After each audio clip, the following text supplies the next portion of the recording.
Hey guys, welcome back and welcome to the 1 Year Bible. If you feel like the day is off on this particular video, that is because for this week and this week only, I switched places with my Disneyland video. So for this week, I am doing the 1 Year Bible on Wednesday and the Disneyland video on Thursday. And there's a reason for that, which I won't get into, but so that's for this week only. Next week, we'll go back to the Disney video being on Wednesday, and the 1 Year Bible will return to the usual Thursday. So, if you are new here, I would consider or ask you to consider, that is, to subscribe. And while you do, please hit the notification bell. That way you will not miss a thing. So today we are going to read in Exodus 35:10 through 36:38.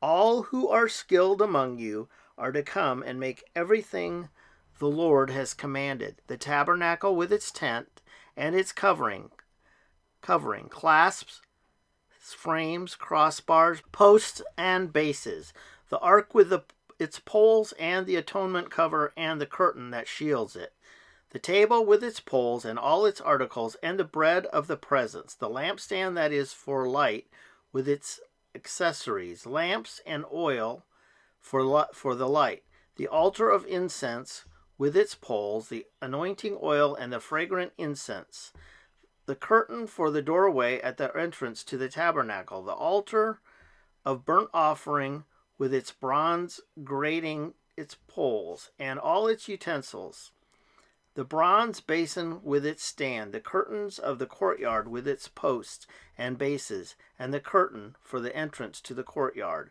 the tent pegs for the tabernacle and for the courtyard and their ropes, the woven garments worn for ministering in the sanctuary, both the sacred garments for Aaron the priest and garments for his son when they serve as priests.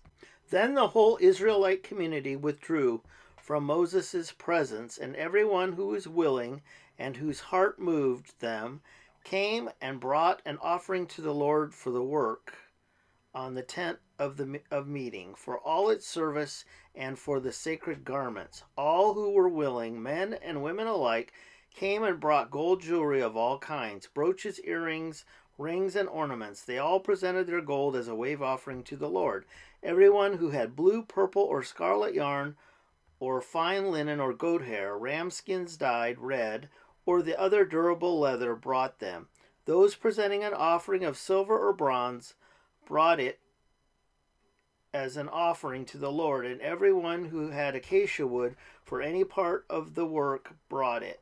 Every skilled woman spun with her hands and brought what she had spun, blue, purple, or scarlet yarn, or fine linen. And all the women who were willing and had the skill spun the goat hair. The leaders brought onyx stones and other gems to be mounted on the ephod and breastpiece. They also brought spices and olive oil for the light, and for the anointing oil, and for the fragrant incense. All the Israelite men and women who were willing brought to the Lord free will offerings for all the work the Lord through Moses had commanded them to do.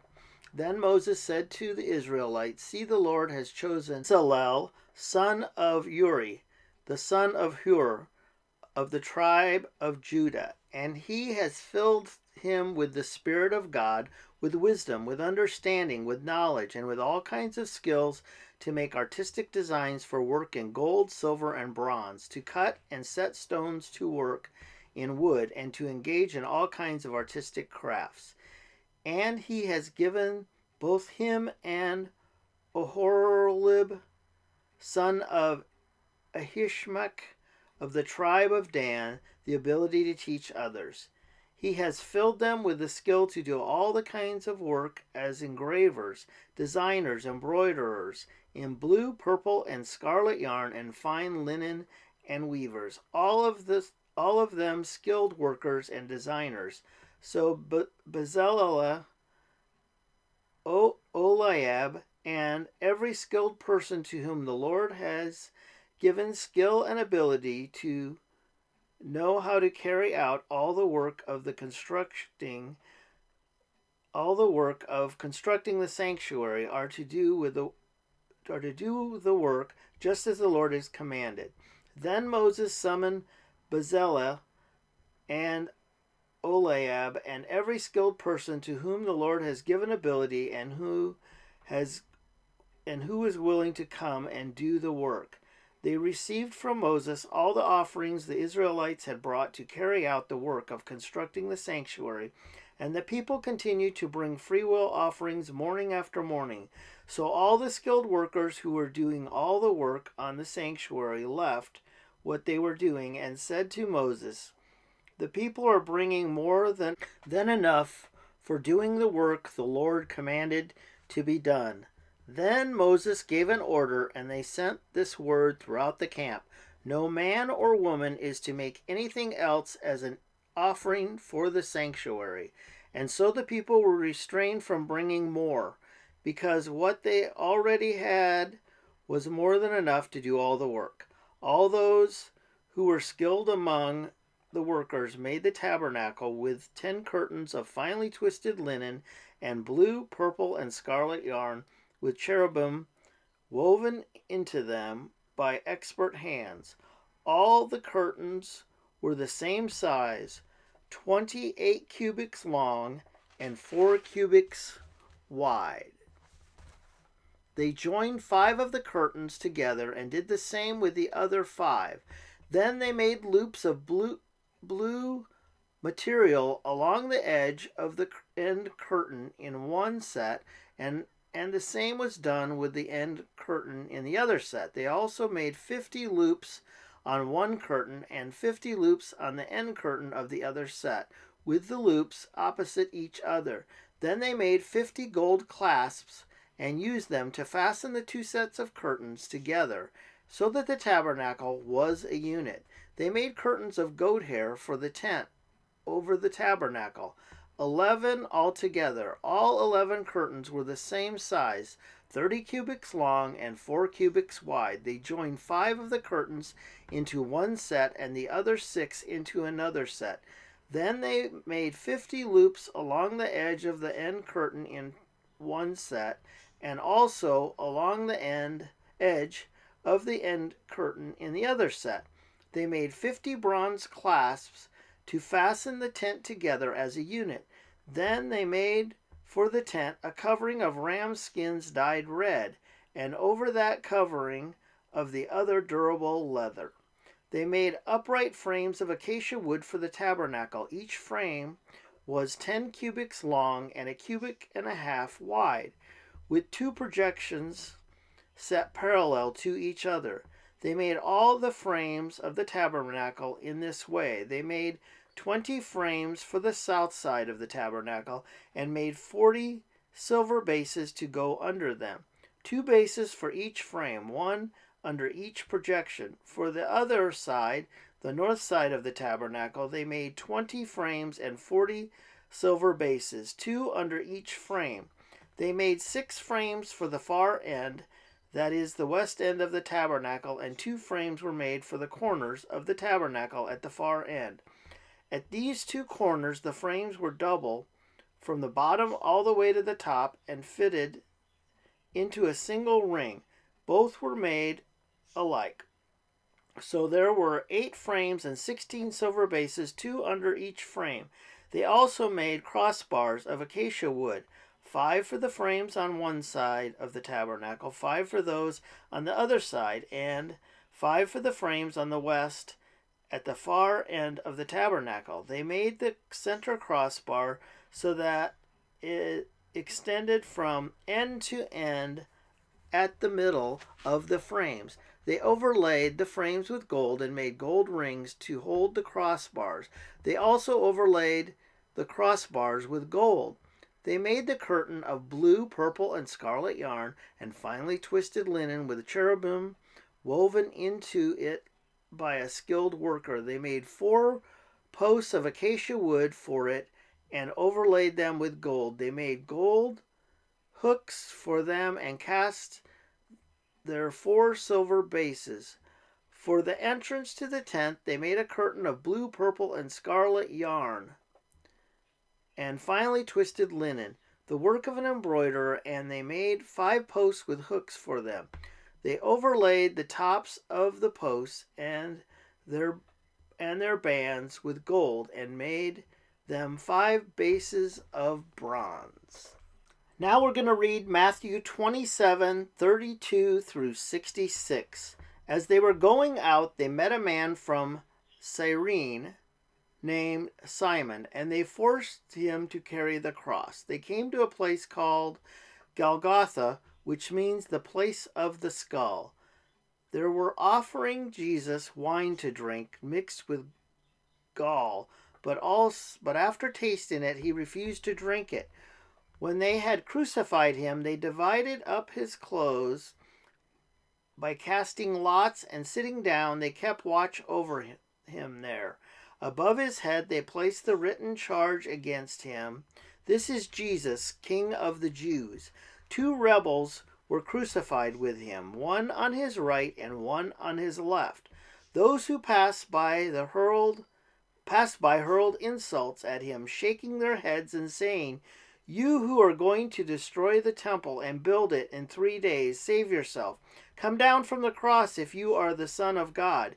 In the same way, the chief priests, the teachers of the law, and the elders mocked him. "He saved others," they said, "but he can't save himself. He's the King of Israel. Let him come down now from the cross, and we will believe in him. He trusts in God. Let God rescue him now if he wants him. For he said, 'I am the Son of God.'"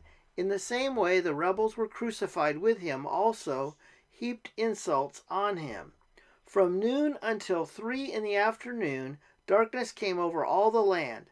About 3 in the afternoon, Jesus cried out in a loud voice, "Eli, Eli, lema sabachthani," which means, my God, why have you forsaken me?" When some of those standing there heard this, they said, "He's calling Elijah." Immediately one of them ran and got a sponge. He filled it with the wine vinegar, put it on a staff, and offered it to Jesus to drink. The rest said, "Now leave him alone. Let's see if Elijah comes to save him." And when Jesus had cried out again in a loud voice, he gave up his spirit. At that moment, the curtain of the temple was torn in 2 from top to bottom. The earth shook, the rock split, and the tomb broke open. The bodies of many holy people who were dead were raised to life. They came out of the tombs after Jesus' resurrection and went into the holy city and appeared to many people. When the centurion and those with him who were guarding Jesus saw the earthquake and all that had happened, they were terrified and exclaimed, "Surely he was the Son of God." Many people were there, and watching from a distance, they had followed Jesus from Galilee to care for his needs. Among them were Mary Magdalene, Mary the mother of James and Joseph, and the mother of Zebedee's sons. As evening approached, there came a rich man from Arimathea named Joseph, who had himself become a disciple of Jesus. Going to Pilate, he asked for Jesus' body, and Pilate ordered that it be given to him. Joseph took the body, wrapped it in a clean linen cloth, and placed it in his own new tomb that he had cut out of the rock. He rolled a big stone in front of the entrance to the tomb and went away.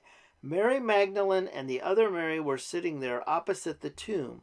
The next day, the one after preparation day, the chief priests and the Pharisees went to Pilate. "Sir," they said, "we remembered that while he was still alive, that deceiver said, 'After 3 days I will rise again.' So give the order for the tomb to be made secure until the 3rd day. Otherwise, his disciples may come and steal the body and tell the people that he has been raised from the dead. The last deception will be worse than the first." "Take a guard," Pilate answered. "Go make the tomb as secure as you know how." So they went and made the tomb secure by putting a seal on the stone and posting the guard. Now we're going to read Psalm 34, 1 through 10, of David when he pretended to be insane before Amalek, who drove him away, and he left. I will exalt the Lord of all at all times.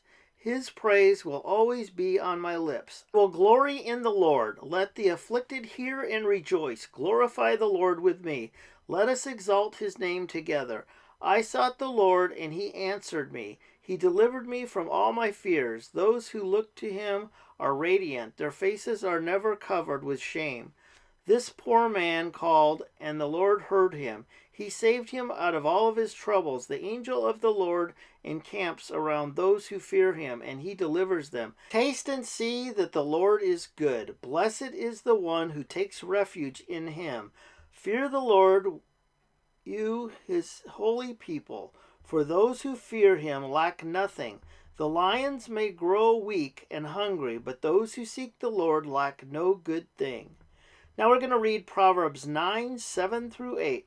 Whoever corrects a mocker invites insult. Whoever rebukes the wicked incurs abuse.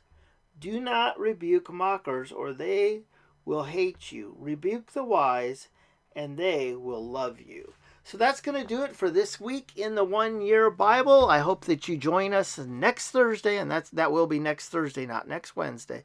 Next Thursday, as we continue reading in the 1 Year Bible. Make sure you do like this video. That does help out a lot. The more likes, the better. More people will see it that way, and I would really appreciate your help. Comments work the same way, and that's great as well. We want to get these videos out to those who are interested in learning about God and reading the Bible. Till next week, we'll see you later.